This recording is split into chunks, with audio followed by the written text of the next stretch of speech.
یہ میرا نام محمد نعیم، میں اس جامعہ مسجد خلیلیہ میں فجر کی نماز پڑھا کر درس قرآن ہوتا ہے اور اسی طرح جمعے والے دن آ کر جمعہ پڑھاتا ہوں ان ساتھیوں کو۔ میں یہیں کا رہنے والا ہوں۔ یہاں پر جو بھائی محمد عاقب کے ساتھ ایک وقوعہ پیش آیا اور اس کے اوپر الزام لگایا کہ انہوں نے جو ہے ہمارے بچے کے ساتھ زیادتی کی، امان اللہ صاحب جو ہے امان اللہ ولد رمضان،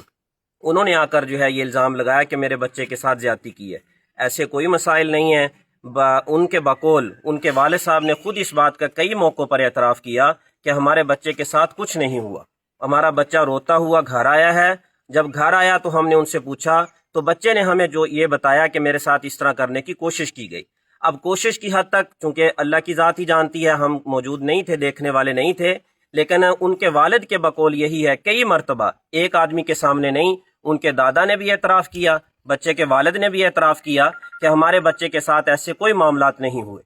بعد میں جو ہے انہوں نے پھر ایک کارروائی بنانے کے لیے، مسجد اور مدرسے کو بدنام کرنے کے لیے ایک جو ہے ناکام کوشش کی ہے، اور کوشش کے اندر انہوں نے لکھوایا کہ ہم بچے کو لینے کے لیے گئے، بچے کی چیخ و پکار تھی، قاری صاحب بھاگ گئے۔ میں اس کے اندر پہلی بات تو یہ بھی بتاتا جاؤں کہ وہ بچہ بھائی عاقب صاحب جس کے اوپر الزام لگا ہے، وہ مدرسے کے اندر نہ استاد ہے، نہ وہ مدرسے کے اندر قاری صاحب ہے، وہ بھی مدرسے کا طالب علم ہے، اور جس بچے کے بارے میں یہ کہا جا رہا ہے کہ اس کے اوپر زیادتی کی گئی ہے جو ہے وہ بھی مدرسے کا طالب علم ہے۔ دونوں طالب علم ہیں، دونوں کے بارے میں ایک وقوعہ بنایا گیا۔ یہ وقوعہ کس حد تک سچا ہے اس کی تحقیقات کرنے کا حکم دیتے ہیں، اور ساتھ جو ہے ہم حکام بالا سے اور اسی طرح وزیر اعلیٰ مریم نواز صاحبہ کی جانب سے ان سے بھی درخواست کرتے ہیں، اور اسی طرح جو ہے ڈی پی او، ایس پی او اور ہمارے علاقے کے جو ایس ایچ او صاحب ہیں ان سے بھی درخواست کرتے ہیں کہ اس واقعے کی تحقیقات کر کے اس پرچے کو خارج کیا جائے، اور جو ہے علاقہ مکین ہمارے تمام کے تمام بزرگ اس وقت یہاں پر موجود ہیں جو سب کے سب اس بات کی گواہی دیتے ہیں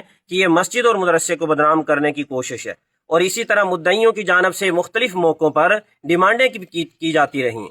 کبھی انہوں نے کہا کہ 11 لاکھ دے دو، کسی کو پتہ نہیں چلنا چاہیے، ہمارے ہاتھ میں دے دیے جائیں، ہم یہیں پر معاملے کو ختم کر دیں گے۔ پھر انہوں نے کہا کہ 8 لاکھ روپے دے دو، پھر انہوں نے کہا کہ 4 لاکھ روپے دے دو۔ یہ پیسوں کی ڈیمانڈ ہوتی رہی، اور یہ ہمارے علاقے کے اندر پہلے بھی کئی مرتبہ ہو چکا، اس طرح کی ڈیمانڈیں کی جاتی رہی ہیں، اور اسی طرح جب وہ ملزم پارٹی اپنی جانب سے پیسے ادا کر دیتی ہے تو معاملات کو رفع دفع کر دیا جاتا ہے۔ اس لیے جو ہے ہم درخواست کرتے ہیں بحیثیت اپنے گاؤں کی اور برادری کی بیس پر، ہم یہ درخواست کرتے ہیں ہماری مسجد اور مدرسے کو اس معاملے سے نکالا جائے، اور ان دونوں بچوں کی جو ہے اچھے انداز کے اندر تحقیقات کرنے کے بعد ان پرچوں کو اور ان درخواستوں کو خارج کر کے انصاف دلایا جائے۔